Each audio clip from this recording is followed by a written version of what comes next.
వారు సిగ్గుమాలిన వారును కఠిన హృదయులై ఉన్నారు. వారి యొద్దకు నేను నిన్ను పంపుచున్నాను. వారు తిరుగుబాటు చేయువారు కనుక వారు వినినను వినకపోయినను తమ మధ్య ప్రవక్త ఉన్నాడని వారు తెలుసుకున్నట్లు ప్రభువు యెహోవా ఇలాగ సెలవిచ్చున్నాడని నీవు వారికి ప్రకటింపవలెను.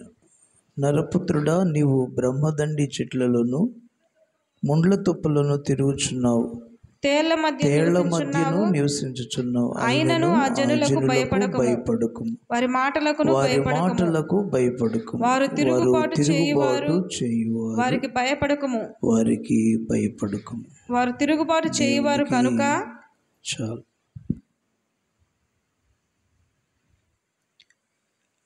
ప్రియులారా, గమనించండి. భక్తుడైనటువంటి హెస్కేల్ గారితో దేవుడు సెలవిస్తున్నటువంటి మాటలు.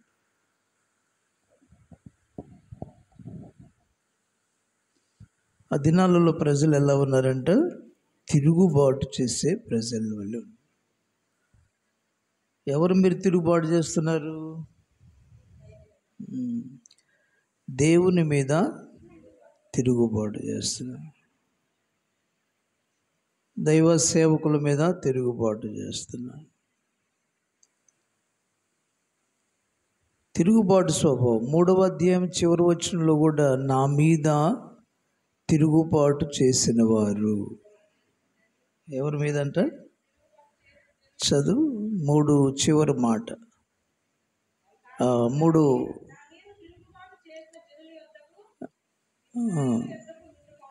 పంపుచున్నాను. నేటి వరకు నా మీద తిరుగుబాటు చేసిన వారు. అవును ప్రియులు, దేవుడే అంటున్నాడు. ఏమంటున్నాడంటే, సేవకుల మీద తిరుగుబాటు ఏమో కానీ నా మీదనే తిరుగుబాటు. వారి పితరులు నేటి వరకు నా మీద తిరుగుబాటు చేసిన వారు, వారు సిగ్గుమాలిన వారు, వారు కఠిన హృదయులై ఉన్నారు. వారి యొద్దకు నేను నిన్ను పంపుచున్నాను. వారు తిరుగుబాటు చేయువారు కనుక వారు వినినను వినకపోయినను తమ మధ్య ప్రవక్త ఒకడు ఉన్నాడని వారు తెలుసుకున్నట్లు ప్రభువు యెహోవా ఇలాగ సెలవిచ్చుచున్నాడని నీ వారికి ప్రకటింపవలెను. అవును ప్రియులారా, ఏమైనా ప్రజలు ఎలా ఉన్నారంటే దేవుని మీద తిరుగుబాటు చేస్తున్నారు. దేవుని మీద తిరుగుబాటు అన్నమాట. మనుషుల మీద తిరుగుబాటు ఒకటైతే మనుషునికి తిరుగుబాటు వేరు. కానీ దేవుని మీద తిరుగుబాటు చేయటం అంటే అది చాలా దేవునికి విరోధంగా రూపించబడిన ఏ ఆయుధము 54 యెషయా గ్రంథం 17 వచనం చదువు. 54వ అధ్యాయం 7వ వచనం.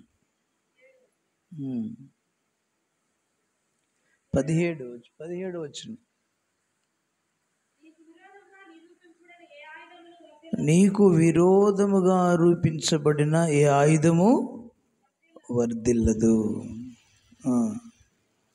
చూసారా, మనుషులకు ఒకవేళ ఎదురు తిరిగినా, ఎవరు తిరుగుబాటు చేసినా దానిలో ఏముండదు. కానీ ఎవరు బలం ఉంటే వాళ్ళు చూసుకుంటారు. 250 మందితో మోషే మీద తిరుగుబాటు చేశాడు. కోరాహు, అబీరాము, దాతాన్ అనేటువంటి వారు 250 మందిని కలుపుకొని మోషే నాయకత్వం మీద తిరుగుబాటు చేశాడు. యాజకత్వం మీద కూడా తిరుగుబాటు చేశాడు. అవునా? కాబట్టి ప్రియులారా, మనుషులు తిరుగుబాటు, ఒకరి మీద ఒకరు తిరుగుబాటు, ఒకరి మీద ఒకరు. పిల్లలు లేచి తల్లిదండ్రుల మీదకి తిరుగుబాటు చేస్తుంటారు. అవునా? పిల్లలు ఏం చేస్తారంట? తన యుక్త వయసు రాగానే ఏం చేస్తారు? తల్లిదండ్రుల మీద తిరుగుబాటు చేస్తారు.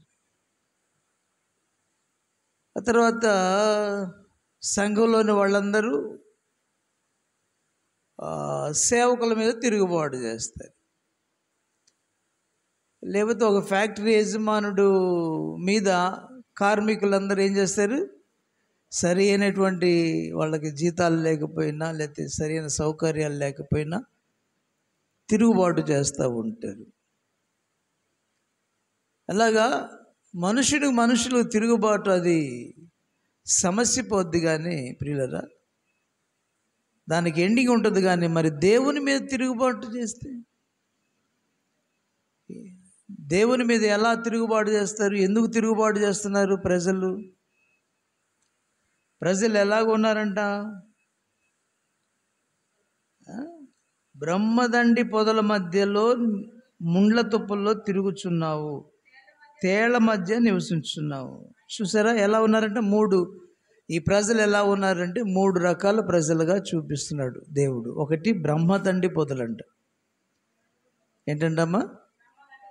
చూసారు ఎప్పుడన్నా మీరు బ్రహ్మదండి పొదలు? బ్రహ్మదండి పొదలు అంటే అడవులలో పెరుగుతూ ఉంటాయి అవి. బ్రహ్మదండి అన్ని ముళ్ళే ఉంటాయి. ఇక మనం చేయి పెడితే కూర్చుకున్నట్టే. ఏదన్నా కాయ, దాన్ని చిన్న చిన్న కాయలు కాస్తాయి, అవి కూడా తీసుకోవాలని ప్రయత్నం చేసినా కూర్చుకుంటాయి చేతికి. కాబట్టి బ్రహ్మదండి పొదలు, బ్రహ్మదండి వృక్షం ఎలా ఉంటుందో ప్రజలు కూడా అలా ఉన్నారంట.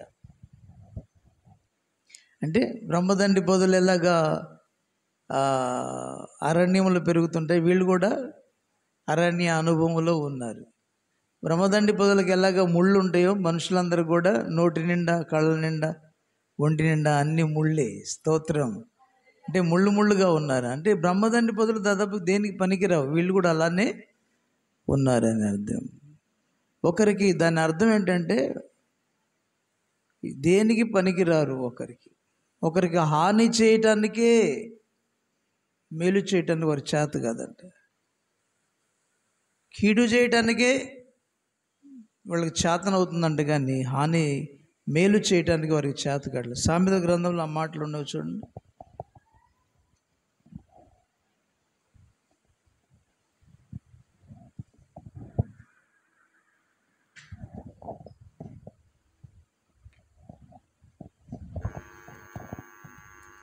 సామెతల గ్రంథం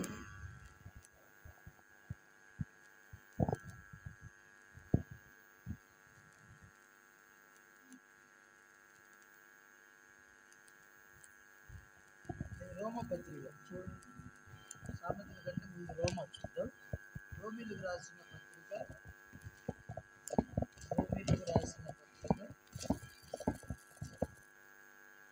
3వ అధ్యాయము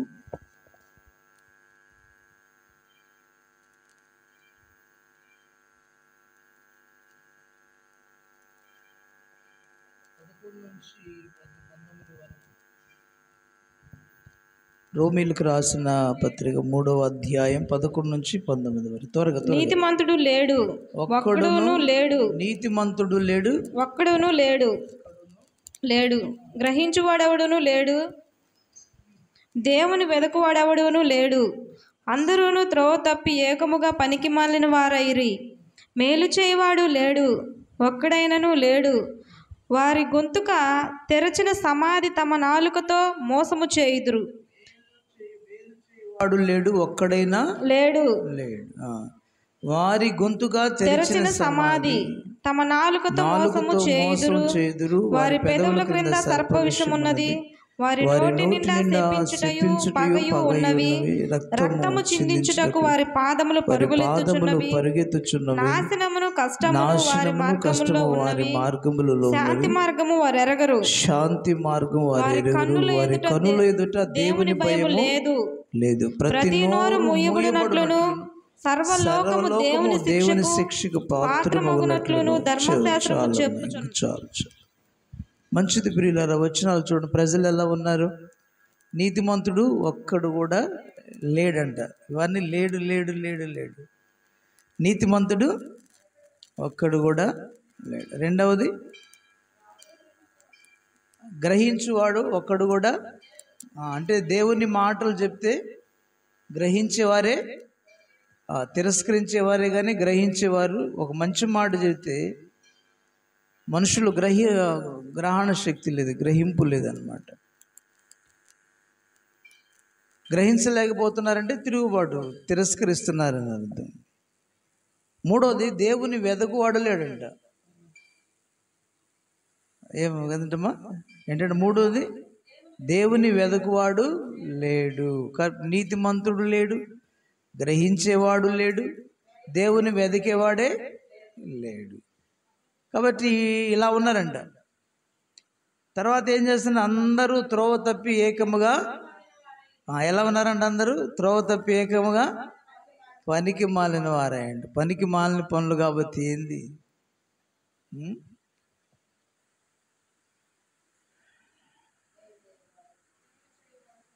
తర్వాత ఎలా ఉన్నారు? మేలు చేయువాడు లేడు, ఒక్కడైనా లేడు. కాబట్టి మేలు చేసేవాళ్ళు, బ్రహ్మదండి పొదలు అంటే అవి ఏ ఉపయోగం లేదు, ఎవరికి ఉపయోగపడరు. వాళ్ళు కీడుకే ఉపయోగపడతారు కానీ పైపెచ్చు ఇంకా మేలు చేసినట్టు ఉంటారు, మేలు చేస్తున్నట్టుగా పైకి ఉంటారు, లోపల వారు గొంతుగా తెరిచిన సమాధి అంట. దేవునికి స్తోత్రం కదా. మేలు చేయటానికి మేలు చేసినట్టే ఉంటారు, కీడు. కాబట్టి మేలు చేయవాడు ఒక్కడు లేడు, త్రోవ తప్పి అందరూ పనికి మాలిన వారయ్యారు. వారి గొంతుకు తెరిచిన సమాధి, తమ నాలుకలతో మోసం చేస్తారంట. నాలుకలతో కాస్త మోసమా? మాట్లాడితే నాలుకంతా మోసం ఉంటుంది. నాలుకే భక్తుడు అంటున్నాడు, మోసకరమైన నాలుక అంటున్నాడు. నాలుక ఎలా ఉందంట? ఈ రోజున ప్రశ్న వేసుకుందాం, నీ నాలుక ఎలా ఉంది? మోసకరమైన, నిన్ను మోసం చేస్తుంది, లోకాన్ని కూడా మోసం చేస్తుంది, దేవుని కూడా మాయ చేస్తుంది. మాయ భక్తి చేసి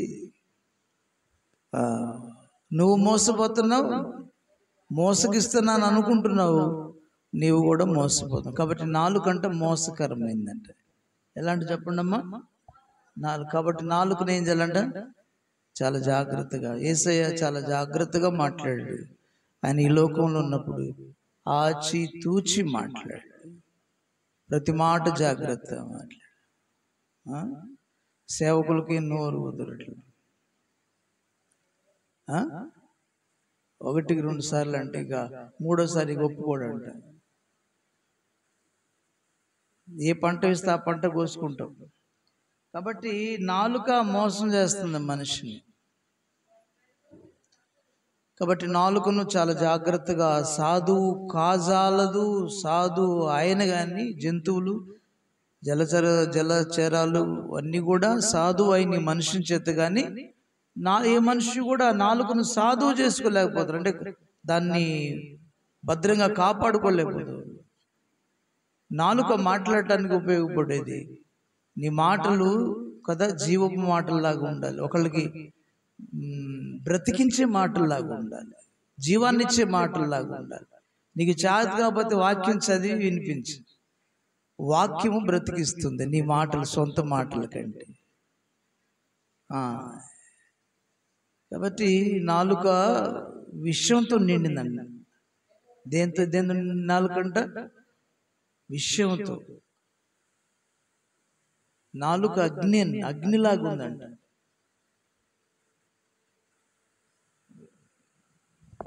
చూడండి యాకోబు పత్రిక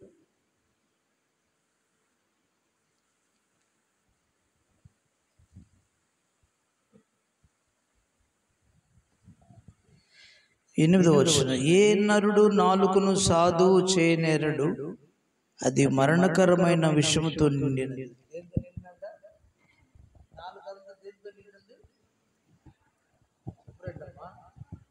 మరణకరమైన విషంతో నిండి,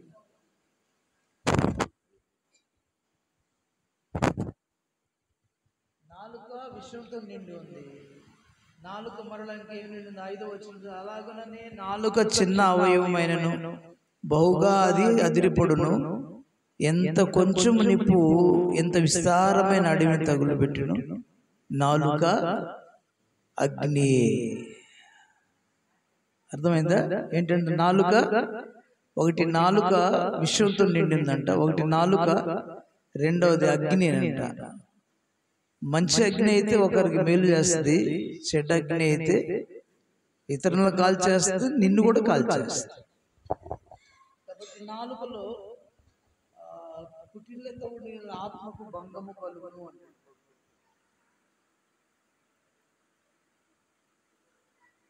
నాలుకలో కుటిలతో ఉండిన ఆత్మకు భంగము. అంటే నాలుకలో ఏముందంట? మూడవది కుటిలత్వం ఉందంట. కాబట్టి మనం ఏం చేయాలంట? పేతురు రాసిన పత్రికలో భక్తుడు ఏమంటాడంటే, నాలుగును ఏం చేయాలంట? సాధువు చేసుకోవాలి. చూడండి 3వ అధ్యాయము 10, 11, 12 వచనాలు.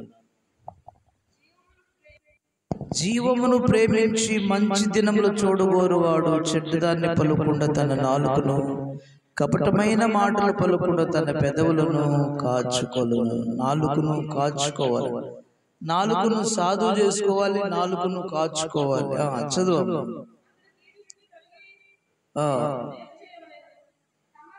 పెదవులను కాచు, కీడు నుండి తొలగి మేలు చేయవడు, సమాధానం వెదికి దాన్ని వెంటాడవడు.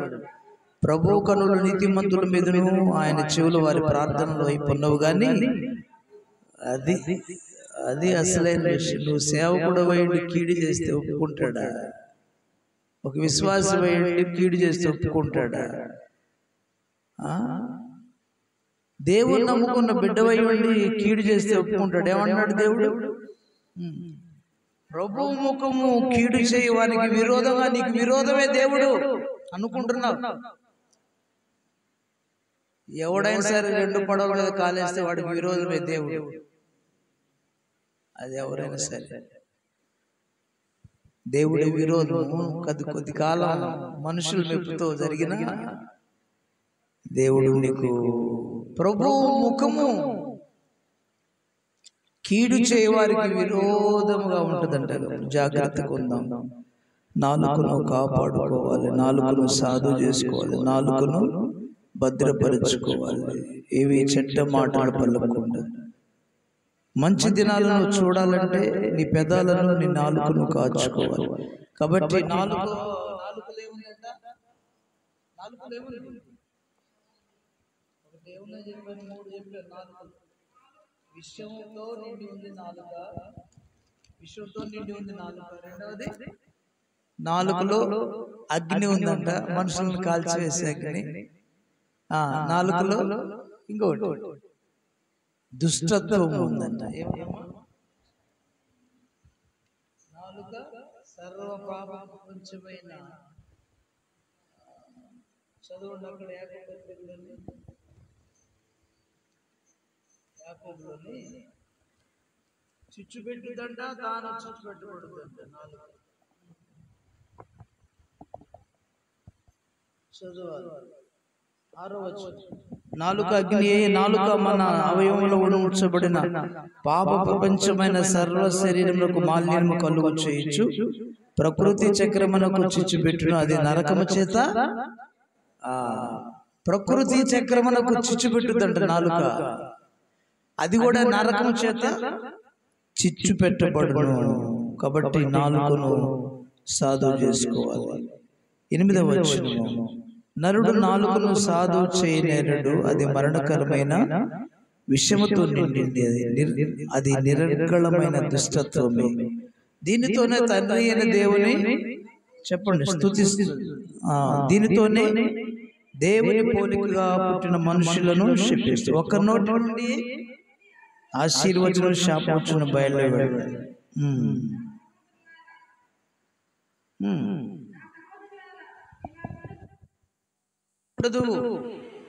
ఒక నీటి బుగ్గల నుండి ఒక జల నుండి తీయని నీరు, చేదు నీరు ఊరునా నా సహోదరులారా, అంజూరపు చెట్టున చెట్ల పండ్లైనను ద్రాక్ష పండ్లైనను అంజూరపు పండ్లైన కాయున అటువలనే ఉప్పు నీళ్ళలో తీయని నీళ్లు ఓరవు. చాలు.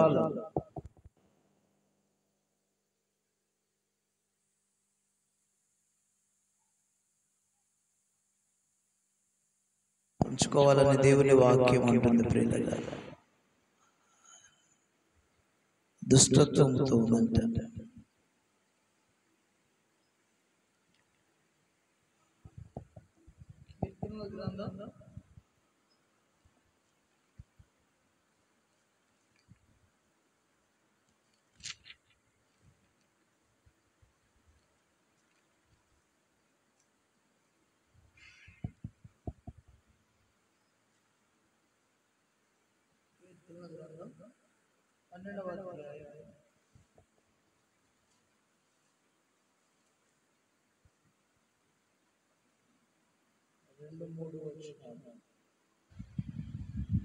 అందరూ ఒకరితోనొకరు అబద్ధములాడుదురు, మోసకరమైన మనసు గలవారై ఇచ్చకములాడు పెదవులతో పలుకుదురు.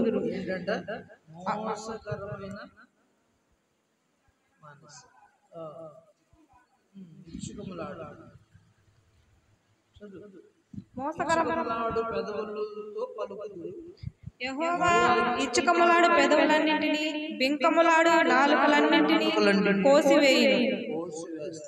దేవునికి స్తోత్రం. కాబట్టి 121:2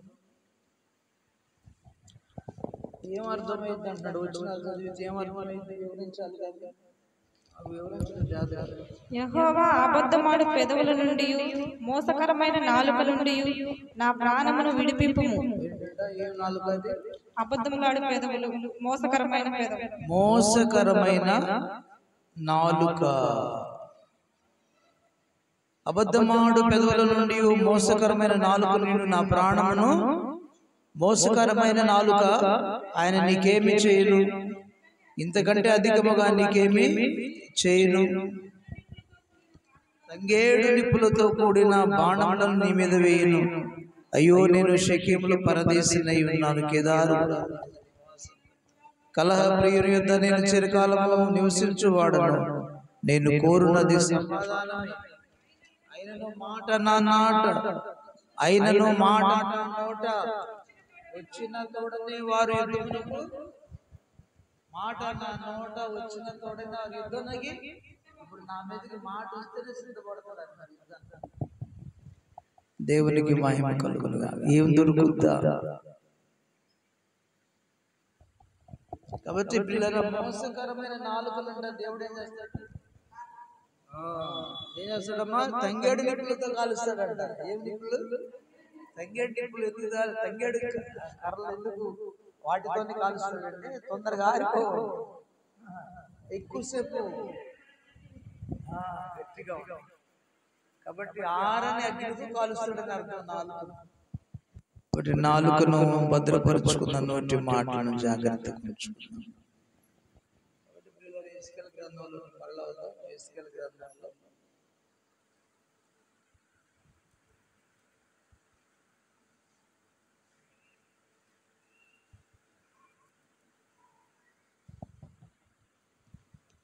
ప్రజలు ఎలా ఉన్నారంటే, కాబట్టి 5వ వచనంలో నీవు బ్రహ్మదండి పొదలు అంటే ఇప్పుడు చదువుకున్న వాళ్ళందరూ బ్రహ్మదండి పొదలు అని అర్థం. బ్రహ్మదండి పొదలు, బ్రహ్మదండి పొదలు అంటే అంత కఠినంగా ఉన్నారు. విషయంతో ఉన్నటువంటి లోపల ఉండి పైన ఉన్నటువంటి ముళ్ళలాగా. బ్రహ్మదండి పొదలు అంటే అవి ఒకరికి ఉపయోగపడు, హాని చేస్తాయి. ఎక్కువగా ముళ్ళు ముళ్ళలాగా ఉంటే గుచ్చుతాయి అన్నమాట. మనం ఏం తీసుకోవాలన్నా దాని దగ్గరికి పోయినా నిన్ను హాని కలిగిస్తే కానీ మేలు చేయలేదు. బ్రహ్మదండి పొదలు అది అడవిలలో పెరుగుతూ ఉంటాడు. కాబట్టి వీళ్ళరా గమనించిన అలా ఉన్నారంట ప్రజలు. రెండవ కోవ ఎలా ఉన్నారు? ముండ్ల తుప్పల్లో ఉన్నారంట. ఎలా ఉన్నారు? రెండోది ప్రజలు ఎలా ఉన్నారంట?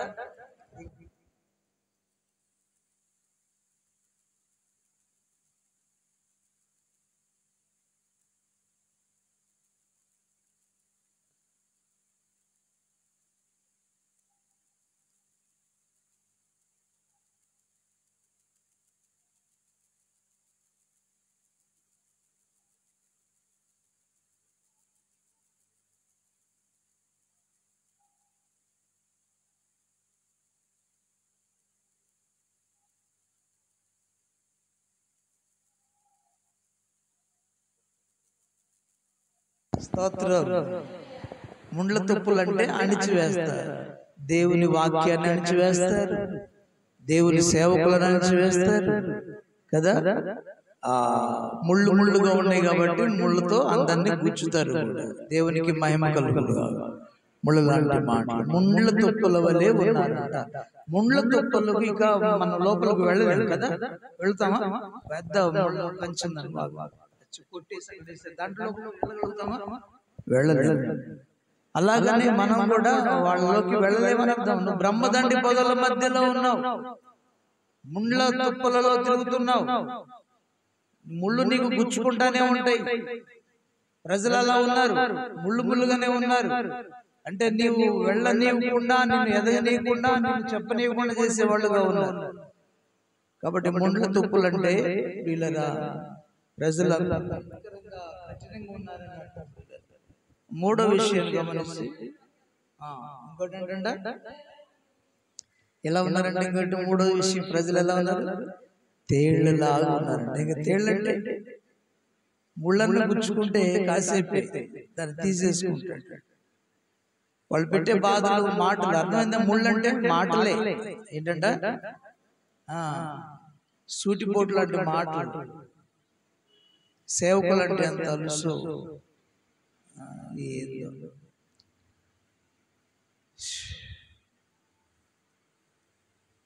కాబట్టి ఇక తేళ్ళంటే కుట్టుతాయి. ఏం చేస్తాయంట? సేవకుల్ని కుడితే చాలాసేపు ఇవాళ కుడితే రేపు సాయంత్రం దాకా ఉంటుంది. ఏ టైం కుడితే ఆ టైం దాకా ఆ నొప్పి ఉంటుందని చెప్తుంటారు పెద్దలు. నాకు ఎప్పుడు కుట్టలేదు ప్రభుదేవారు. ఈ మనుషులని ముళ్ళు కుడుతున్నాయి కానీ ఈ మనుషులని తేళ్లు కుట్టేటట్టు కనపడదు. కుట్టలేదు ఎంతవరకు దేవుని దయ. కుట్టడానికి రెడీగా ఉన్నాయి, బాధ కలిగించడానికి రెడీగా ఉన్నాయి. ఒక ఊళ్ళో తేలు కుట్టినప్పుడు చనిపోయిన వాళ్ళు కూడా ఎర్ర తేలు కుడితే చచ్చిపోతారంట. ఒక 5-6 నిమిషాలు, ఒక రోజులో వైద్యం చేయకపోతే చనిపోతారు. అంటే తేళ్ళు అంటే చంపేటువంటి స్వభావం కలిగినటువంటి వాళ్ళు అని అర్థం. అలాగా దుర్మార్గులు. ఒక దుర్మార్గుడు ఎవడు నాకు గోతే తీసాడంట, ప్రొక్కులేని పెట్టి తీస్తానంట గోతే. ఏం చేయమంటాడు? దేవుడు చెప్పాడమ్మా, చూపించాడు. నేనన్నాను, నీ చిత్తమైతే నాకేం బాధ లేదు. హామాన్ లాగా ఎవడు చేసిన ఉరికొయ్య మీద వాడే తీయబడ్డాడు. నువ్వు తెలుసుకుంటే ఎవడు తీసిన గోతులు వాడే పడతాడని నువ్వే చెప్పావు. ఎవడు పంట వేస్తే ఆ పంటను కోసుకుంటాడని నువ్వే చెప్పావు. నీకే స్తోత్రం. నువ్వే నన్ను కాపాడు ప్రభువా. అనేక సమస్యల్లో ఉన్నానని అర్థమవుతుంది. నేను దేవుని ప్రార్థన చేస్తున్నాను, దేవుని ఆశ్రయిస్తున్నాను. ఆపత్కాలంలో నమ్ముకున్నదగిన సహాయకుడిని ఆశ్రయిస్తున్నాను. మరణం నుంచి తప్పించగలుగ దేవుడిని ఆశ్రయిస్తున్నాను. ఆ కష్టాల నుంచి విడిపించగలిగిన సమర్థుడిని ఆశ్రయిస్తున్నాను. నేను మనుషుల వైపు చోట్ల, మనుషులు ఇచ్చేటువంటి వాళ్ళ దాని వైపు నేను ఎప్పుడు చూడను. అట్టయితే నేను ఎప్పుడు అన్ని రకాలుగా వర్ధిల్లేవాడు.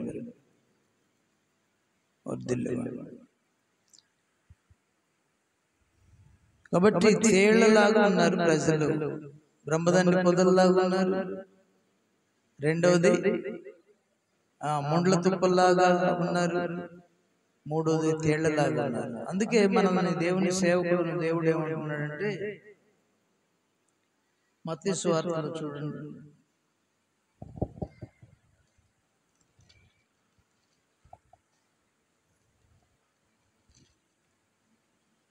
మూడోది ప్రజలను దేవుడు ఎలాగ సంబోధిస్తున్నాడు మరొక మాటను చూసుకుందాం. మరొక మాటను గమనించుదాం పరిశుద్ధ గ్రంథంలోంచి. మత్తయి సువార్త 10వ అధ్యాయం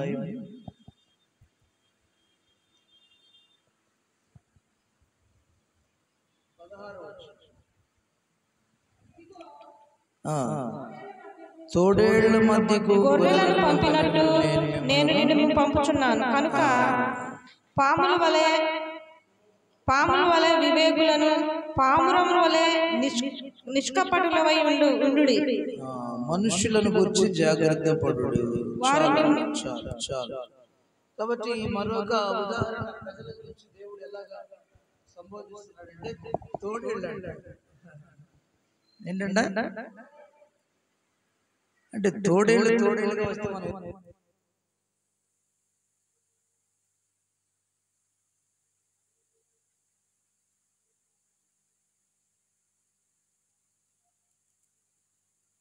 అంట తోడేళ్లలాగా ఉన్నారు. తోడేళ్ళు పీక్కొని తింటుంది, కనికరించదు.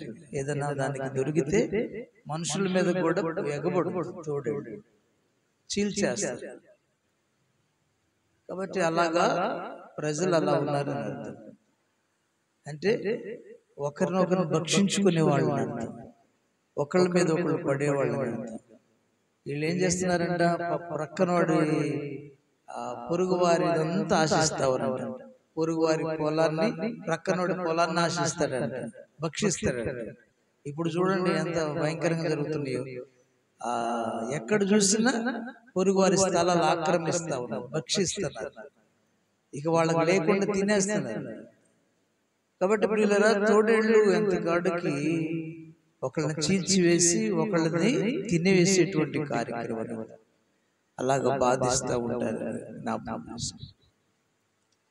కాబట్టి నాలుగోది తోడేళ్ల వల్లే ఉన్నారన్నమాట. కాబట్టి తోడేళ్ళు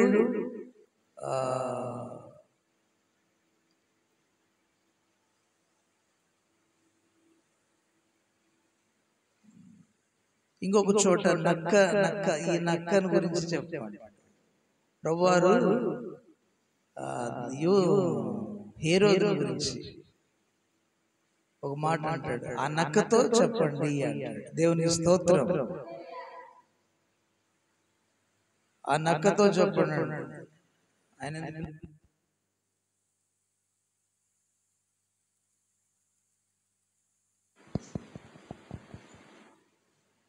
ఇప్పుడు 4 ఐదోది మనుషులను ఎలా పోలుస్తున్నాడు దేవుడు? ఆ నక్క స్వభావం ఎలా ఉంటారు? నక్క ఎలా ఉంటది? జిత్తులు మారిది అంటారు నక్కను కదా, ఏమంటారు? నక్కని ఏమంటారు? జిత్తులు మారి, చిత్తులు వేస్తా ఉంటది అనమాట. నక్క దెబ్బకి ఎవరుగా ఎదురు నిలబడినటువంటి సింహాన్ని కూడా మోసం చేస్తారు నక్క. కథలు మీరు చాలా విని ఉంటారు, కథలు వద్దులే మనకి. కాబట్టి నక్క అంటే మాయగాళ్ళు, మోసగాళ్ళు లాగా ఉన్నారు. అంటే ఎలా ఉన్నారమ్మా? మాయగాళ్ళు, ఒకరినొకరు మోసం చేసుకుంటూ, మాయ చేయటం, మోసం చేసి మనుషులంట ధనాన్ని సంపాదించుకుంటారు, మోసం చేసి ఆస్తిని మోసం చేసి ఆహారం మోసం చేసి రకరకాల వెండి బంగారాలు మనుషుల జీవితం నిండా నక్క స్వభావమే. మనుషులను దేవుడు ఎలా పోల్చాడు? ఐదవది నక్కతో చెప్పండి. ఆ నక్కతో చెప్పండి. నేను 2-3 దినాలు ఇక్కడే సంపూర్ణ సిద్ధి పొందేంత వరకు ఇక్కడే స్వార్థ ప్రకటిస్తుంటానని చెప్పమని చెప్పేసి హేరోదికి, ఫరోకి పంపించినట్టుగా చూస్తున్నాను. ప్రభువారు చెప్పినట్లుగా చూస్తాం. కాబట్టి మనుషులను దేవుడు ఎలా పిలిచాడు? నక్కతో సమానంగా పోల్చాడు. చాలా ఉదాహరణ మనుషుల యొక్క స్వభావాలను దేవుడు ఎలాగా పోల్చాడు? కుక్కలతో సమానంగా పోల్చాడు. మరి మమ్మల్ని మరీ ఎక్కువ పోల్చాడు. స్తోత్రం. మనుషుల గురించి పోలవలేదు కానీ కుక్కలు అని సేవకులు ఏం చేశాడు? కుక్కలు తిండికి ఆతృత పడినట్టుగా నా సేవకులు కూడా తిండికై ఆతృత పడతారంట. దేవుని స్తోత్రం చెప్పండి. యెషయా గ్రంథం చూడండి.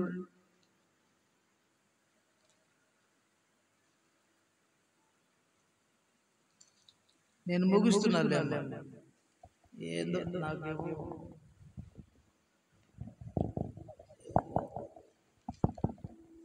సరే తీసారా? యెషయా గ్రంథం 56వ అధ్యాయం 10వ వచనం.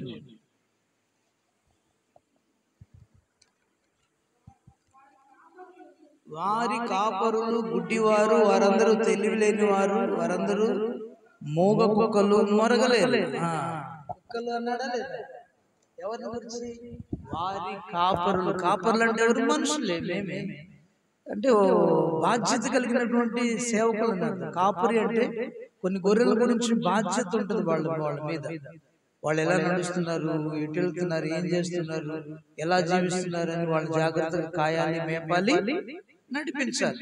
కాపరి యొక్క బాధ్యత కాయాలి, ఎటు వెళ్తున్నా చూడాలి, మేపాలి, వాక్యం చక్కటి మంచి వాక్యాన్ని వాళ్ళకి చెప్పాలి, నేర్పాలి, వాక్యం నడిపించాలి.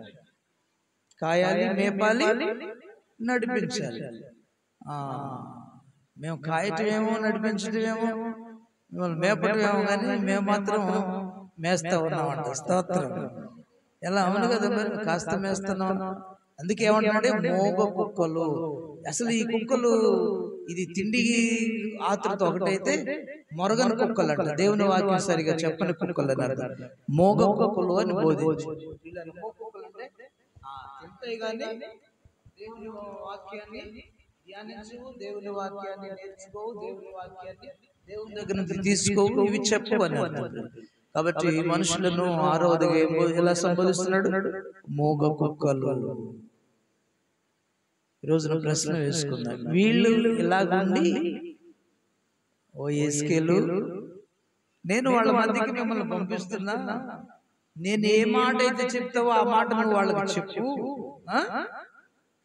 వాళ్ళు వినరు, వాళ్ళు వినరు, సరిగా తిరుగుబాటు చేస్తారు.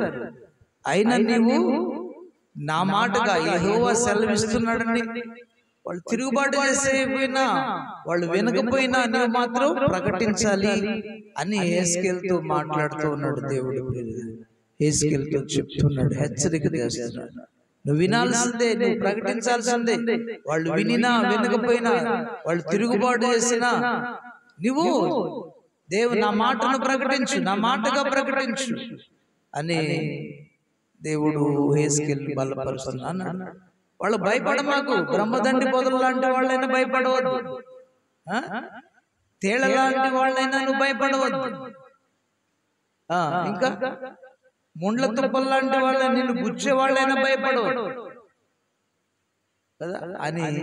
కుక్కల్లాంటి వాళ్ళని భయపడవద్దు, నక్కల్లాంటి వాళ్ళని భయపడవద్దు, తోడేళ్ళలాంటి వాళ్ళైనా నువ్వు భయపడవద్దు. అయితే ఎలా ఉండమనంటే పాములాగా ఉండమన్నాడు. అంటే పాములాగా కూడా పోలుస్తున్నాడు దేవుడు మనుషులు. పాముల వల్లే ఉండండి, పాములాగా విషాన్ని కరవద్దు, విషాన్ని చిమ్మొద్దురా దరిద్రుడా. పాము ఎలా శత్రువు నుంచి తప్పించుకుంటుంది, అలా వాళ్ళ నుంచి నువ్వు కూడా. పాములో గుణము, రెండో గుణం ఏంటంటే వివేకం. ఏంటంటే అలాగ నువ్వు కూడా వివేకంగా వెళ్ళురా దరిద్రుడా అని నాకు మనందరికి చెప్తున్నాడు. అంటే పాములాగా విషయం పూరితమై ఉండకుండా, పాము ఎలా శత్రువు చేతి నుంచి మనం కనుక పాము వచ్చిందనుకోండి, మనం ఇస్తుంటే చాలు కొన్ని తప్పించుకుని నిమిషంలో తప్పించుకుని వెళ్ళిపోతాం. అసలు ఎక్కడున్నా కూడా దొరకకుండా మాయమై వెళ్ళిపోతాం.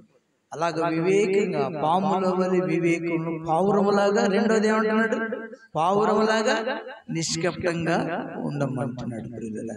కాబట్టి వాళ్ళకు నువ్వు భయపడవద్దు అన్నాడు. ఏ విషయంలో వాళ్ళకు నువ్వు భయపడవద్దు, బ్రహ్మదండి పొదలైనా భయపడవద్దు, ముళ్ళలాగా ఉన్నా నిన్ను గుచ్చినా భయపడవద్దు, తేలులాగా ఉండి నిన్ను కుట్టినా నేనేం చేయవు. మామూలు తేలైతే ఉదయం పుడితే మళ్ళీ రేపు ఉదయం దాకా ఉంటున్నారు.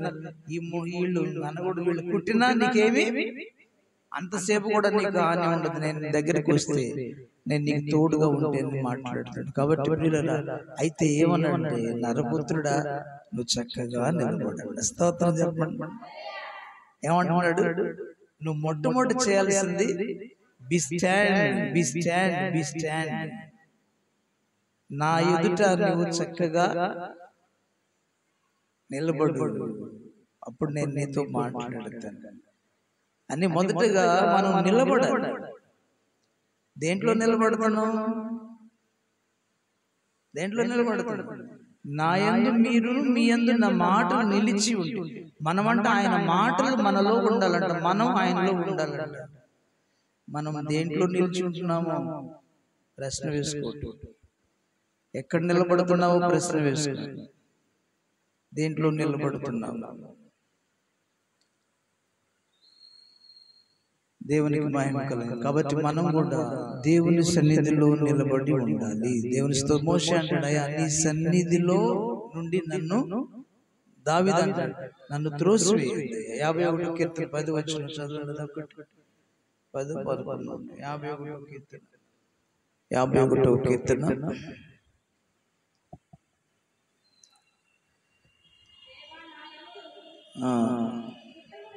చేయము. నా అంతరంగంలో స్థిరమైన మనస్సును నూతనముగా పుట్టించుము. నీ సన్నిధిలో నుండి నన్ను త్రోసివేయకుము. నీ పరిశుద్ధాత్మను నా యొద్ద నుండి తీసివేయకుము. నీ రక్షణానందము నాకు మరలా పుట్టించుము. సమ్మతి గల మనసు కలుగజేసి నన్ను దృఢపరచుము. అప్పుడు అతిక్రమము చేయి వారికి నీ ద్రోహులను బోధించెదను.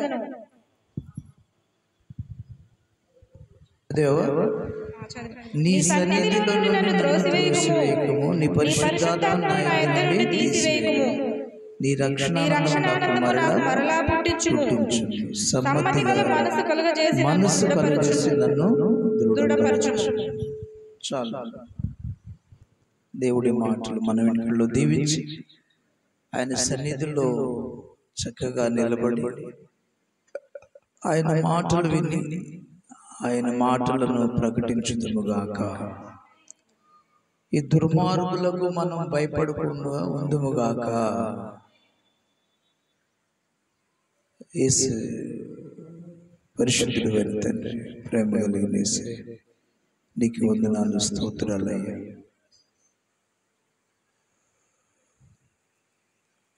నా పేరు పెట్టబడిన నా జనులు తాము తగ్గించుకుని తమ చెడు నడతను విడిచిపెట్టి వెతికి విచారించి ప్రార్థన చేసి నిడలని దేశంలో స్వస్థపరిచెదరని మాట్లాడిన దేవుడవు నాయన.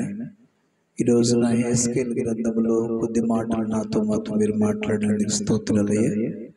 హెస్కేల్తో మీరు మాట్లాడిన నరపుత్రుడా, నా సన్నిధిలో నీవు చక్కగా నిలబడితే నేను నీతో మాట్లాడుతానన్నావు నాయన. నేను చెప్పిన మాటలు వారికి ప్రకటించమని వారు వినరు, తిరుగుబాటు చేసేవాళ్ళే. అయినా నీవు యెహోవా మాటగా నా మాటను వారికి తెలియచేయాలని హెస్కేలును నేను నీకు తోడుగా ఉన్నాను, భయపడవద్దు అని ధైర్యపరుస్తూ మాట్లాడినటువంటి బలమైన మాటలను బట్టి ఉన్నాను. నీ దాసులు కూడా ధైర్యం ఇచ్చే మాటలు మీరు ఇచ్చినందుకే స్తోత్రాలయ్యా. ప్రజలైతే బ్రహ్మదండ్ల పొదల వల్లే ఉన్నారని, ముండ్ల పొదల వల్లే ఉన్నారని, తేళ్ల వల్లే ఉన్నారని నా ప్రభు మీరు మాట్లాడుతున్నారు. తోడేళ్ల వల్లే ఉన్నారని మీరు మాట్లాడారు. కుక్కల వల్లే ఉన్నారు, చీల్చి వేస్తాయని మరి మాట్లాడారు. దేవాన్ని స్తోత్రాలు. కాబట్టి మేము మా కుక్కలము కాదు కానీ అలాంటి స్వభావం కలిగిన వారుగా ఉన్నారు, పాము లాంటి స్వభావం కలిగిన వారుగా ఉన్నారని మీరు ప్రజలను రకరకాలుగా తండ్రి ఉపమాన రూపంగా వాళ్ళు ఇలా ఉన్నారని మీరు తెలియజేస్తున్న విధానాన్ని బట్టి వందనాలు. అలాంటి వారి పక్షాన ప్రభువా నీకు వందనాలు. ఆయన సువార్త ప్రకటిస్తున్నప్పుడు అవి బ్రహ్మదండి పొదలైనా, ముండ్ల పొదలైనా, తేళ్ల లాంటి వారైనా, కుక్కల లాంటి వారైనా, పాముల లాంటి వారైనా, తోడేళ్ల లాంటి వారైనా ప్రభువా మీరు వాగ్దానం చేస్తున్న నేను నీకు తోడుగా ఉన్నాను. తిరుగుబాటు చేసే వాళ్ళని, నీ మాట వినని వారని అయినా నీవు ప్రకటించాలని మీరు మాట్లాడారు తండ్రి. నీకు వందనాలు, స్తోత్రాలయ్యా.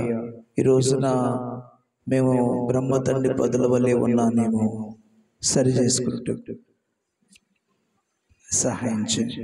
మా మనసు అలాగ ఉందేమో, మా జీవితం, మా ప్రవర్తన అలాగ ఉన్నాయేమో, బ్రహ్మదండి పదుల వల్లే ఉన్నామేమో, ఒకవేళ ముండ్ల పదుల వల్లే ఉన్నామేమో, ఒకవేళ తేళ్లలాగా మా మనస్తత్వం ఉన్నదేమో, ఒకవేళ తోడేళ్ల వల్లే మా మనస్తత్వం ఉన్నదేమో, ప్రభువా కుక్కల్లాగా మా మనస్తత్వం ఉన్నదేమో, మేము సరి చేసుకున్నట్టుకు సహాయం చేయండి. నక్కల్లాగా ఉన్నావేమో సరి చేసుకున్నట్టుకు సహాయం చేయండి సంఘానికి.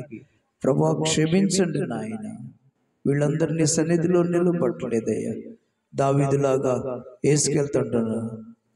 నరపుత్రుడా నీవు చక్కగా నిలబడు, చక్కగా నిలబడు, నేను నీతో మాట్లాడతానని మీరు సెలవిచ్చారు నాయన. కాబట్టి నా ప్రభా నీ ఎదుట మేము చక్కగా నిలబడడానికి, నీలో నిలబడడానికి సహాయం చేయండి. నీ సన్నిధిలో నిలబడటానికి సహాయం చేయండి. నీ వాక్యములో నిలబడటానికి సహాయం చేయండి. నీ ప్రేమలో నిలబడ్డానికి సాయం చేయండి ప్రభా. ఈ సమయాన్ని బట్టి స్తుతులు అర్పిస్తూ బిడ్డలను బలపరిచి క్షమించమని సమయాన్ని బట్టి వందనాలు చెల్లిస్తూ యేసయ్య ఘన నామమును స్తుతించి ప్రార్థించి అడిగి వేడుకుంటున్నాము తండ్రి. ఆమేన్. పరలోకమందున మా తండ్రి, నీ నామ పరిశుద్ధపరచబడుగాక, నీ రాజ్యం వచ్చుగాక, నీ చిత్తం పరలోకమందు నెరవేర్చడం భూమి మీద నెరవేరుగాక. మానుదిన హానిని మాకు దయచి మా రుణస్తులను క్షమించిన ప్రకారం మా రుణాలు క్షమించు, శోధనలోని తేగ దృష్టిని తప్పించు. ఎందుకంటే రాజ్యం బలం మహిమయు నిరంతరం నీవని యేసు నామమున ప్రార్థిస్తున్నాము తండ్రి.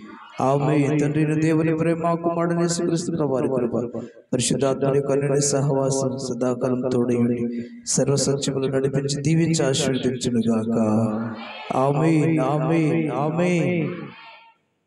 తండ్రి